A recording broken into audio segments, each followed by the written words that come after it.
কিতারে কলিমুদ্দিন কুর্তাই পিন্দিয়া কই যাস? সেরাটনো একটা পার্টি আছে, প্রধানমন্ত্রী আইব, ইতার লাগি কুর্তাই পিনছি।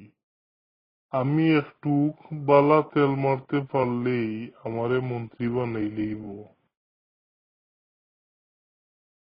উবা তোরে একটা বুদ্ধি দেই, তুই খালি তার গরুর মানুষের প্রশংসা করিস, তাইলে কাম হই যাইব।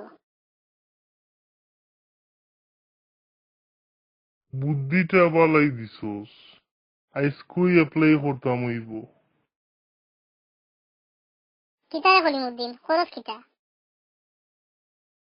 এখানে খোলার বাকল ফলাই দাম। তে রাস্তাত ফলাস কেনে? রাস্তা তো হলেই ফলায়। বুঝছি, মন্ত্রী তোরেই বানানি লাগবো। তুই পারবে ফাইলার ব্যালট পেপার খালো ফলাইতে। তোর মতন দেশপ্রেমিক আসলেই আমরা দরকার।